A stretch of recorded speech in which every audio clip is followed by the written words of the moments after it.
Yo, what's up, everybody? Thank you for tuning in to yet again another fantastic indie creator interview. It's your Cape Crusader Cody, and we are keeping it geekly with our returning guest, Drew Edwards. We're here to break down his move to global comics, everything related to Halloween Man, and everything in between. Welcome back, Drew. How are you doing today?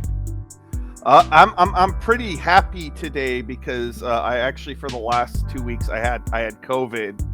So yesterday I had a negative test. No. So I went and had a celebratory pizza, and I got out of the house for the first time in like 2 weeks. It was only for about an hour or two, but like I was starting to get stir crazy. So the fact that I was actually just able to go and be outside and see the sky was that was really nice. So take it for granted, huh? Yeah. Well, like I kept saying to my wife, I was like, I hope this doesn't sound stupid, but I'm having one of these afternoons where like I'm feeling good just to be alive. Yeah, dude. Man, and COVID's no joke. I mean, I'm sure that entire period was just like scary as hell, like wondering like, oh shit, man. Let me ask you this though, is it true what they say about Coke? I heard after you have COVID, Coca-Cola tastes horrible. I'm a Dr. Pepper man, so I did not have a Coke. He's like, I'm a man of culture.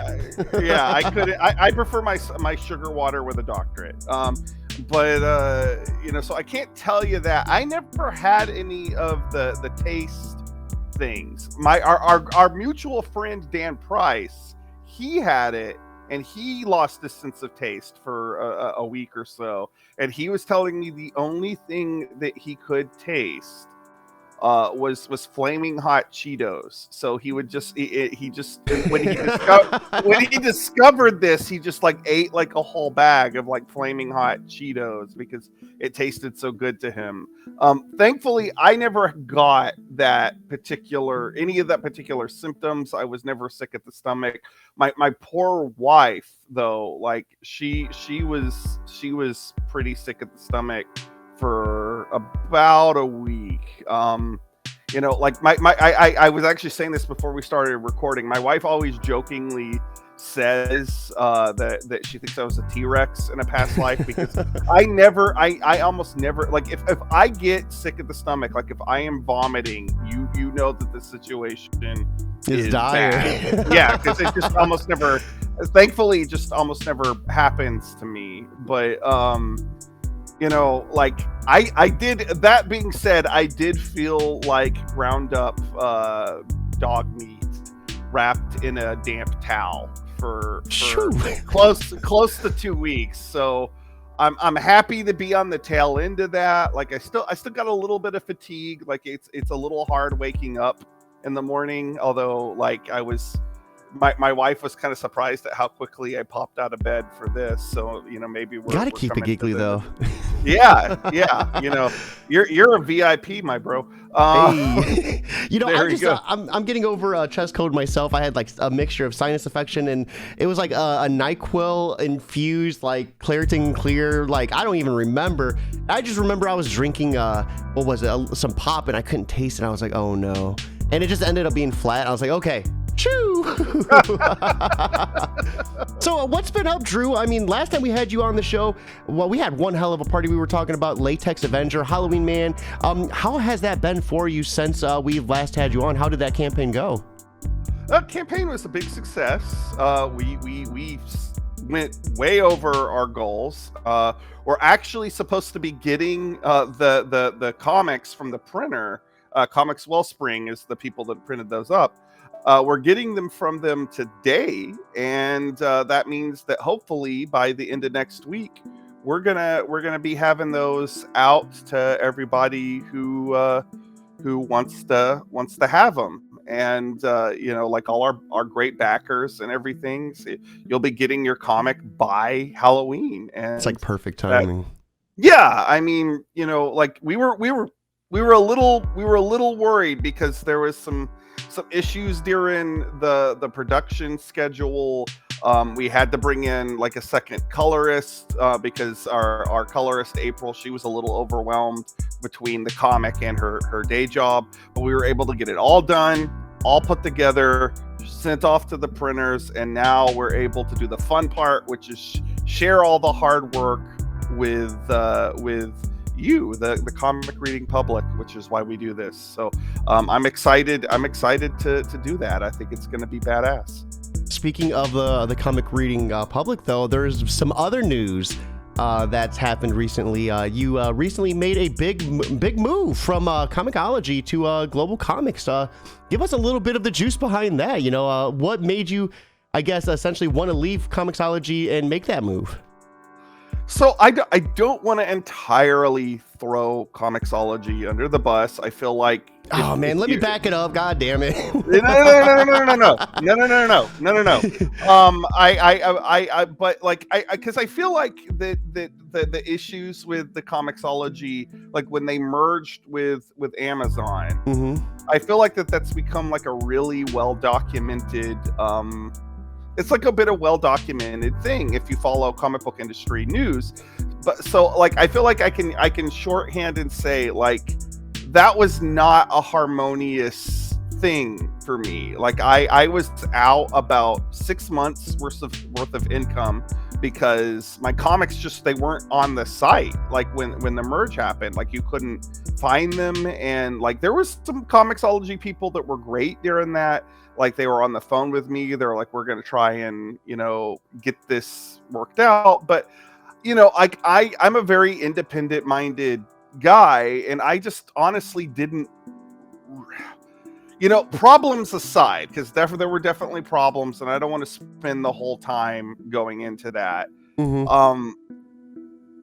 I didn't really just want to be another cog in the Amazon machine. I'm it didn't sit well with me. So even before the problems arose, like I was actually actively as early as August of last year, I was actively reaching out to companies. Like I talked to Scout, I had some very serious discussions with IDW about finding a new home for Halloween Man. I was not necessarily looking to go to another digital platform, but the Global Comics guys, they reached out to me on Twitter, and I met with them like multiple times, and I just was impressed with not just like the platform and the forward thinkingness of Global Comics, but the fact that they were so positive about comic books as a form, because you talk to a lot of people on social media, and there's a lot of doom and gloom that people will project about the comic book industry. These guys ain't like that, like they're super positive, like they believe in comics, and above all, they believed in Halloween Man. Like they were the thing that Comixology hasn't been for a while, which is like an active partner. Like they have gone out of their way to promote the brand of Halloween Man and help not just reach the existing audience, but they're trying to help grow the Halloween Man audience, which is why for right now you can go to Global Comics. Like our back catalog is up there for free, so you have no reason not to check out Global Comics. You have no reason not to check out Halloween Man. Like you can just go nuts and discover this whole new comic book universe. But so that alone, like the fact that there's like a business plan in place and everything, and again they're very active partners, like that's a nice feeling, because like Comixology, they used to be like that. I had very much lost that feeling. Like it didn't like, if I had an issue, like I was talking to at times like up to 10 different people, and that would be frustrating too, right? Because you have to retell the story to each one.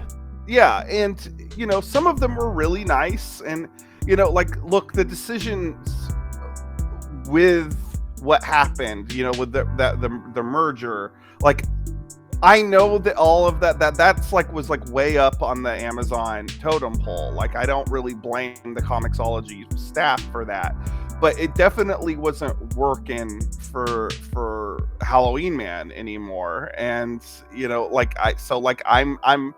I am happy to be out preaching the gospel of global comics, because I think other independent creators need to come over and check this out, because I think it's a great platform with great people behind it who have good ideas. And again, they're positive about comics. Like, they love comics. And the creators too. Yes, they're very creator friendly. I haven't had to deal with any weird censorship issues that it occasionally arise on Comixology. There's been nothing like that. Like, they're very much about creators' rights and like your ability to tell the story that you're wanting to tell, and that's very refreshing. I can't say that enough. Like, so far this has been such a solid win after, I think, a year of frustration, and again, talking to like a lot of different publishers and never quite being able to find the right fit. Like Global Comics was definitely the right fit for what we're doing. No, absolutely. And, it's a good thing I had to back that bus up, because I was getting ready to rev it over Comixology, but, we'll put it in the garage just for now. So, I mean, man, that sucks. So with their merger, you didn't have your content up for like 6 whole entire months. I can't imagine you were the only one. Like, there had to have been like a slew of people, right? I know there was a lot of people with similar problems, although I did have a tech support person at one point say that they felt like that the Halloween Man situation was one of the worst. And that was like, wow. Okay, like, that was really eye-opening. And so I like, if there was anybody worse than me, I don't know, like, God help them if that was. Comixology was beautiful. The old Comixology site was beautiful, like the way it was set up and everything. And excuse me, choking down a cough. There we go. I think that we're what's gonna happen now is you're gonna see more stuff like Global Comics that are going to arise, that like to fill like that void, to fill that space, that there needs to be something that is for the comic book industry, for comic book fans, and for comic book creators. And it, again, is not just a cog in a really gigantic corporate apparatus. And look, Amazon is really good at what they do. Like, their delivery service is terrific. I have friends that still publish their books through Comixology. I'm not gonna judge people for that, and I know people that still work for Comixology. Like, I wish them the best, and I hope that they get sorted out. But tread lightly, yeah. But this was definitely the right move for me. Like, just looking, like, they on Global Comics, they have real-time analytics for like how many views that your stuff is getting. And I can't stress this enough. Like, with Comixology, sometimes I would have to wait months to know how many people had read something or purchased something. So like, when I'm putting something up, and the fact that, like, pretty much within a few hours I can go and say, okay, how many views has this had so far? That's awesome. And it makes you feel like you're not putting something up in like a void. And like, the amount of reads that I have had has been very gratifying, especially compared to like the last year or so on Comixology, because I saw like when that merger happened, I just saw like my readership go like,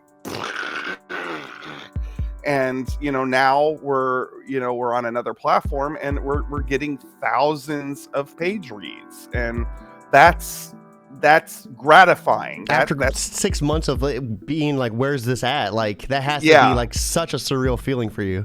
It's like I said, it just feels like a really solid win after a really frustrating year. Like and that's, again, I'm proud to kind of be the ambassador of Global Comics for the month of October of this year, because I think it's a great platform. And I don't just mean that in contrast to Comixology. Like, I have to stress, like, the people behind it and the ideas that they're going to be implementing into 2023. Yeah, like, that's gonna be like, you got in like right at the perfect time. Well, like, it's funny because, like, again, I wasn't planning on going with another digital platform, and so I was like, well, I mean, do you care if I still shop it around to for the print rights? And they were like, well, you might want to hold off on that. And I'm like, I could tell they wanted to like tell me, but they like couldn't, and they didn't want to do it until like everything was in place.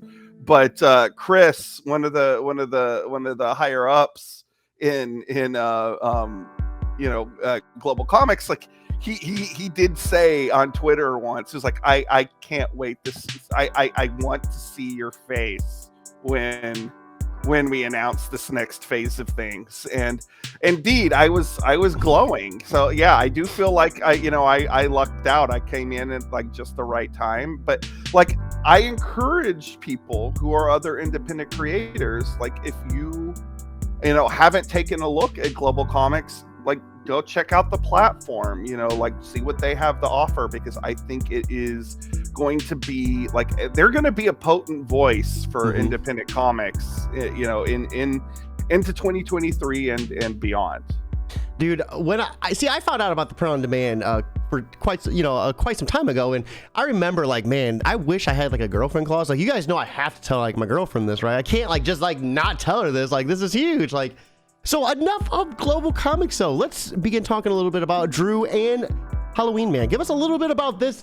I know we've had you on before with Paulo and Dan Price, and we kind of broke down a little bit of both Latex and Halloween Man. But now that we have just you, give us the juice about what Halloween Man is, and a little bit about yourself as well. Well, those things are very intertwined, so I think that'll be easy. So Halloween Man, my elevator pitch that I give at conventions. In fact, I apologize if I'm repeating something I used the last time on the show, but I always tell people it's the weird adventures of a zombie superhero and a sexy mad scientist girlfriend. They battle everything from the Loch Ness Monster, vampire dinosaurs, vegetarian vampires, the Invisible Man. We even have a Christmas special. Like, it's a very it's a little bit Evil Dead 2 and a little bit Fantastic Four, and those things don't sound like they should mix, but I assure you they do, and it's a tasty sandwich. Yeah, Halloween Man, I've been doing it for almost 23 years, which is insane. But this comic saved my life. Like, I can't stress that enough. Like, when I was pretty much from the moment that I was old enough to understand that when I was looking at a comic book and I saw the credits in a comic book, that those were people that had been paid to make comics, and that was a job you could have. Pretty much I've been like, this is what I want my career. This is what I want my life. I love comic books. I want my life to be centered around comic books. And so, like, right when I got out of high school and I moved from the rural, very rural Texas town that I grew up in to the big city of Dallas, I was like, okay, how do I start a career in comics in Texas, of all places? And not really knowing where to start, what I ended up doing is there was a place on Mockingbird Lane. It's still there. It's called Keith's Comics.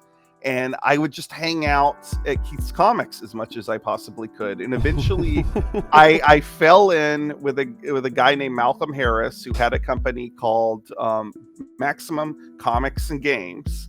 It was mostly a role-playing game company. He was putting out a superhero game, though, called Nemesis, and which I believe still exists, although I think it's called Modern Mythology now. But what he was wanting to do is put out comics based on the different like types of characters that you could play. And he was like, okay, Drew, I know you love monsters, I know you love the supernatural, I know you love horror movies. You should come up with a paranormal hero, like, you know, like come up with something. So I was like, okay. And I immediately started going back to like, you know, all the classic monster movies that I liked, and also characters like, you know, the Thing and the Hulk, and how I loved those characters as a kid. That I wanted a character that was like the monster, but also the good guy. Like I wanted the monster to get the girl, because like if you watch a lot of monster movies, particularly like vintage monster movies, like think about the creature from the Black Lagoon. Like he really just wants to be loved, but at the end of the movie, he always gets killed. I wanted to invert that, so I was like, okay, so he's a monster, and I like was like, okay, at first I was thinking he was going to be like a werewolf, but then, because werewolves are actually my favorite monster, but then I was like, maybe he should be like a type of zombie, because that wasn't actually, believe it or not being done as much at that point. You know, the name Halloween Man actually came from like the Misfits song, you know, Halloween. I was like listening to that on a loop, and I was like, Halloween Man. And that from that point on was like sort of where like the design started coming together. Like, well, it's like, well, if he's Halloween Man, he needs a big pumpkin on his chest, same way Batman has a big bat on his chest. I love it. Yeah. And then like the you know, the fact that he was you know, like it came from like a punk rock song, that's sort of where we got like the like zombified, you know, rocker dude kind of look that we ended up with. And about a year, and I'm going to apologize, this is going to take a bummer of a turn for a second, but about a year into developing it, I'm a twin, and I was unfortunately in a car accident that killed my twin. And the comic then took on this other meaning, like you know, like I really like survivor's guilt and post-traumatic stress and everything. Like I really felt like a monster, and I needed something to sort of channel all that into, and the comic became that. And I approached Malcolm, and I was like, look, can I buy out, you know, my stake in Maximum Comics? You know, I want the rights to these characters. This is too personal to me now. And he was very understanding. He let me take the characters and the supporting cast and everything. And you know, like I retooled it as a web comic, and the comic was my reason for getting out of bed in the morning. And, you know, and here I am 2 decades later, I'm still, you know, it was something that I started when I was 18, and now I'm 44, and I'm still doing it, you know, like, and, you know, it's taken on all these different roles throughout, you know, like my life, and it's been able to grow with me. Actually, like one of the cool things about looking at some of like the older comics, because there are comics on Global Comics now that were never even on Comixology, because like you know, like the site just wasn't formatted for it, because they were old web comics. And looking at those and seeing the way the character has kind of evolved, and the content of the comic has kind of evolved with me as I've gotten older and as I've changed as a person, is been really nice and really therapeutic. That's, you know, that such a traumatic experience, and to have this kind of be your reason for getting up. I mean, man, like how was that, like the first couple of years, like writing this and retooling it, and like making it serve a greater purpose. Like, what was that experience like for you, like in those early stages with it? So when I look at the writing that particularly the way the Halloween Man character acted in those early issues, he was a much more angry, abrasive person, and I think that's because that's where I was, you know, like not only was I like a young guy, I was in my early 20s and everything, but like I had been given like the proverbial, you know, kind of bum hand in life. Like I was very like, you know, like I was dealing with a lot of like psychological trauma, and you know, even though like the book itself is kind of a fun book, like everything kind of took on this like sort of metaphorical you know, thing about it. Like even the way the character looks, where like part of his body is like this zombified, you know, look to it, and then part of it is normal. Like it's this sort of like externalization of how I was feeling at the time. You know, like it's because it's funny because like everybody was like, oh, Jonah Hex, oh, Two-Face, and I'm like, no, that has nothing to do with it at all. You know, like you know, it's what it meant to me, which was like this is a physical representation of what my trauma was like. And you know, the weird thing that was about it was you know, like working through all these feelings, but also still kind of doing it with, you know, my tongue in my cheek in this sort of like punk rock spirit. Because like when you're in your 20s and you're not even sure if you're gonna make it to 30, you know, like especially because like I was a mess, you know, like I was getting in fights a lot when I was that age. Like I was suicidal at times. You know, so there was like this fearlessness in the writing. Like it was just like, I don't care who I piss off. Yeah. Like I'm just gonna put it all out there. And you know, now that I'm older, you know, inevitably, you know, when you live, like you mellow and you become more, like I think I'm a more sensitive, more humanistic writer than I was. Like there's definitely choices. Like if you look at what I'm doing now versus what I was doing then, like I've traded that fearlessness for like a much more, I feel like, observed look at like the human condition, and like there's a little bit more sensitivity there. And I have to stress, neither of those things are wrong. Like they were the right for me as a creator at the time. I am glad that I got that stuff out of my system. And you know, like I like my writing style now. Like I was worried looking at those old comics that I was going to be like, like, you know, like, you know, I was happy to find that I thought most of them actually were still pretty good. But you know, like definitely there was a few times where I'm like, man, who wrote that? That was twisted. Like, geez.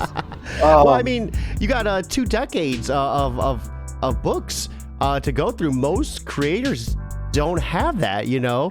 You're at a point where you're able to reflect through the different transitions you went through life, like emotionally and mentally. And most writers and creators are still within their first like 5 years. So I think that's such a unique experience to have. It is. It also makes me feel painfully old if I sit back and I think about it sometimes, because I've kind of gone from being. I remember back in like the early aughts, like there being like you know, because like never believe anybody who says they don't read their own reviews and they don't believe their own, you know, they don't read their own press or whatever. And I remember somebody calling me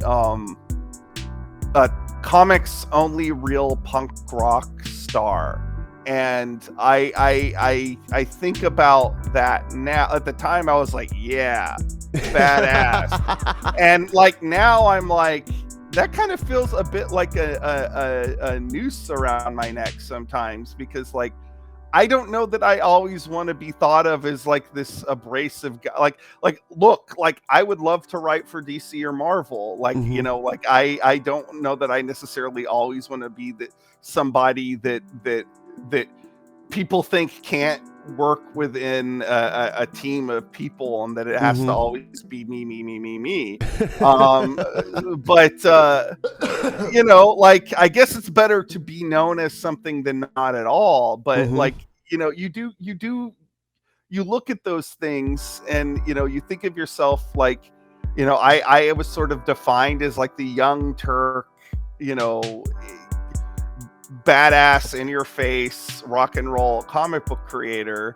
And you know, that feels a little weird when you're 44 years old, and you know, like you don't necessarily think of yourself in those light anymore, you know. It's like like Henry Rollins listen to lo-fi hip-hop and chill now.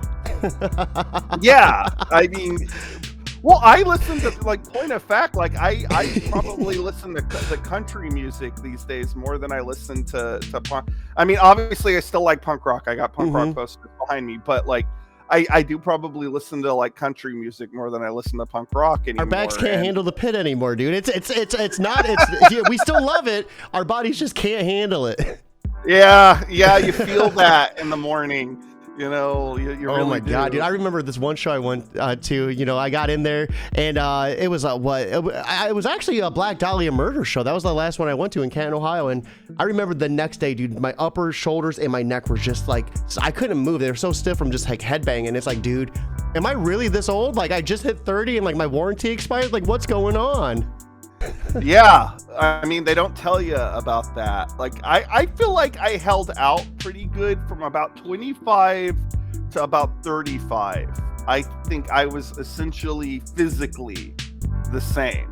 But like, once I got over 35, that's when, like, if I stayed out until like 4 a.m., like I noticed, like when I got up the next day, I was like, it took me, what used to take me like a couple of hours to shake off would now take like maybe, like 8. yeah it's you know, a couple of days to feel normal again. And you know, so like I kind of saved those rambunctious nights for like a couple of nights a year, you know, save them for conventions, things of that nature, you know, like which is really a more appropriate time for a comic book creator to party anyway.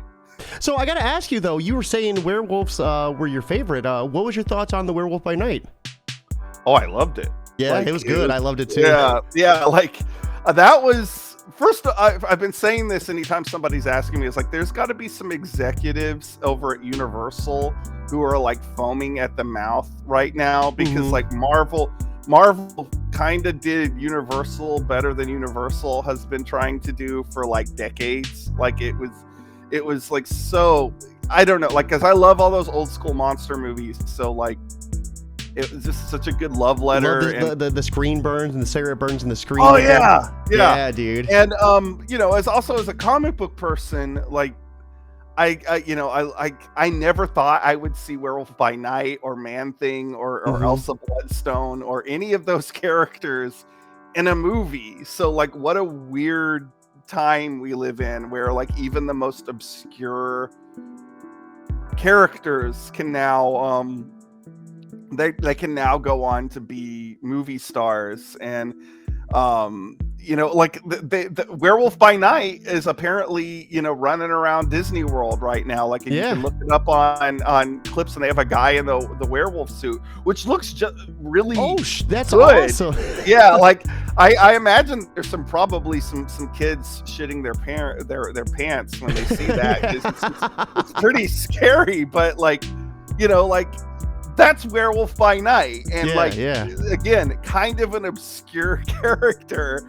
and he's in Disney World. Like, that's nuts. You know, I'm wondering if they use that as like kind of like a scapegoat, right? Like do black and white to see how much they can get away with like blood and gore. That was like the bloodiest, goriest Marvel movie we had.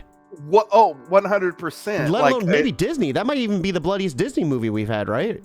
Well, like Elsa Bloodstone, like cuts the guy's arm off. He's got that like wrist mounted crossbow. Yeah. He cuts the guy's arm off and like is still firing it while the arm is still in it. Like, she stabs the dude in the face and then like that's holds his while he's dying in her arms. Yeah. I'm like, this is on Disney Plus. That's crazy to me that they leaned so far into, like, honestly, it makes me really interested to see what how Blade is. Blade got delayed. So Blade I know. Last night, yeah. But I'm wondering, you know, so the director left, and I'm wondering if it's the same case, because you can't have a Blade movie with it like not being bloody. So I'm wondering what they're gonna do in that case, because it's not gonna be a black and white movie. So are they gonna censor the blood, or are they gonna like make the blood a different color? You know, I can talk from my own experience. When you want to get away, like I give monsters in Halloween Man, when I'm trying to get around certain things, I give them different colors of blood. Mm-hmm. So like for example, vampires all have blue blood. Because first of all, vampires are aristocratic, and secondly, you know, it like. Vampires are my favorite monster to annihilate. So like if I'm just like having Halloween Man just rip them to pieces, you know, like the blue blood hits a little different. Mm-hmm. So like, you know, maybe Marvel will do something like that with the Blade movie, where they give the vampires like a different color tone to it. It's supposedly going to be set in the 20s, so I kind of hope they go like a full-on like Hammer horror quality to it, you know, like maybe do some like old school stage blood, because like if you watch like Hammer movies, like the blood has this certain almost it doesn't look like blood. It's very thick, and it's bright red. Like it's got this very, you know, like vibrant color to it. And like maybe if they did that kind of thing, like a stylized kind of thing, they could kind of skirt around to it. Because you're right, like Blade, he's the vampire slayer. Well, they had like the nightclub scene where it's just blood coming from the sprinklers. Like like I don't know what Disney execs are probably like, oh, like, but so true. Before we end things completely, let me ask you this. What's next for you on the horizon? I mean, we just seen Blue October just dropped, right? Beyond October. Or Beyond, I don't know. Blue October's the band. I kept slipping that up in my head. Beyond October, which was our 20th anniversary special. Mm-hmm. And because of all the issues with Comixology, like we didn't really put out a whole lot for like the last few years. We put out Cryptid Chaos in 2021 and a crossover with a Robicide. Yeah, if you want to check out that, like, you know, like that'll get you all caught up, because we got 2 new things coming again for free by the end of the month. You can take a look at the Latex Avenger crossover, which we were just talking about. Like that's going to hit on Global Comics, and you know, even if you weren't a backer, this will be your chance to check it out and say, like, you know, hey, I like this humorous conglomeration of weird comic book characters. But we also have a story that was started on Comixology, but we were never able to finish it because of all the issues, called The Broken Man, which is our take on Dr. Jekyll and Mr. Hyde. And because I want to hit all the great monster characters if I can. And you know, I've done vampires a lot, done werewolves several times, you know, did the Loch Ness Monster, you know, I've even done dinosaurs, you know, the Invisible Man, the Mummy. You know, Mr. Hyde is always, again, because I like werewolves, you know, Mr. Hyde kind of feels adjacent to that. When I bring in Excuse me again. I keep choking down coughs. Oh, you're good. You're good. If you need a cough, you can go ahead and cough too. It's okay. I don't want to echo through anybody's ears. But I immediately start thinking like, what is our take on how is this going to be different than everything else out there? And we've really leaned into, like, I went back and I read the novella, the original, and like one of the things I really wanted to do is like, so one of the things that has never really been done in any of the movies is that Hyde is actually shorter than Jekyll. So we do Mr. Hyde as almost this very simian, he's very ape-like, okay.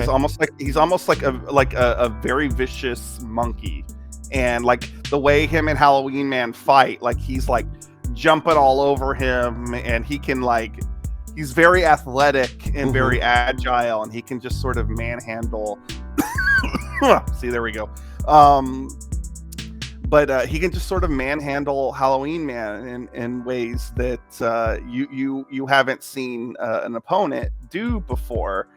The artwork is great. I'm happy that we're finally going to be able to tell this whole story that we kind of got chopped off. Like, we were able to get the first chapter out, but never the final chapter. We're just gonna smash the whole thing together, so it's gonna be like double the size of a normal issue, and you're gonna be able to get the start and the finish, and you'll if you did read it on Comixology, you're no longer going to not know what happens at the end. And if this is your first time reading it, you can just get the whole story, and it's gonna be it's gonna be important, first of all, for stuff that's coming up after. Like, we're setting up, because like we just did a 20th anniversary. We're now planning for a 25th anniversary, and we got a lot of big stories that we're now that we have a new home for Halloween Man. We have a lot of big stories that we're running. So what was the Hyde story called again?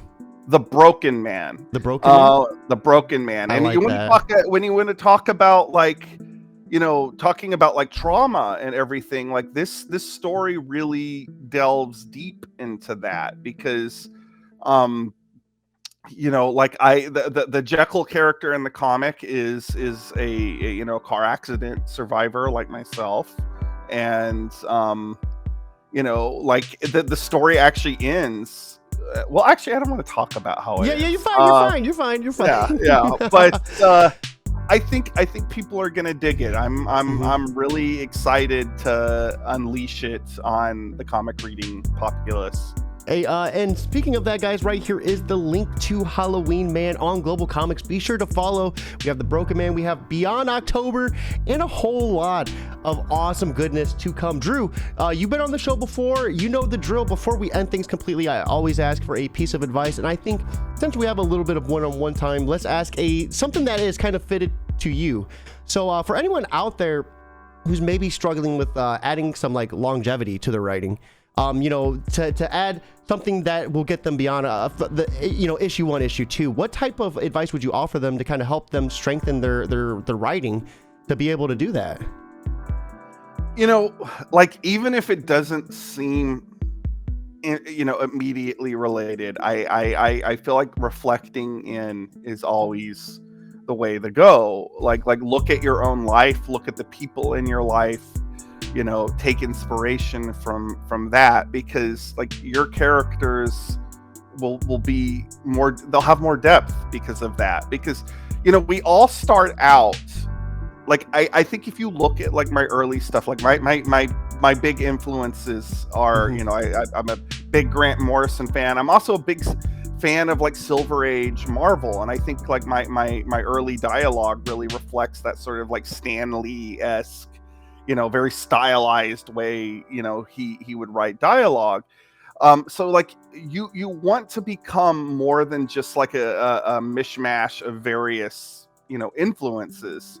You want to have your own voice. And so the only way that you're going to accomplish that is reflect and go, what about my voice and my eye makes me different, like what can I bring to the table that no one else can, and your own lived in experience is that. And it might be painful at times to self-reflect like that, but it's also very therapeutic. And I think like if you do come up with something that has longevity like I have, you get rewarded in the long run, because you can reflect, like I've been reflecting, and like look back and go, okay, this is what I was feeling at this point in my life, and this is what I was feeling at this point in my life. They're a bit like your comics become a bit like tattoos, like they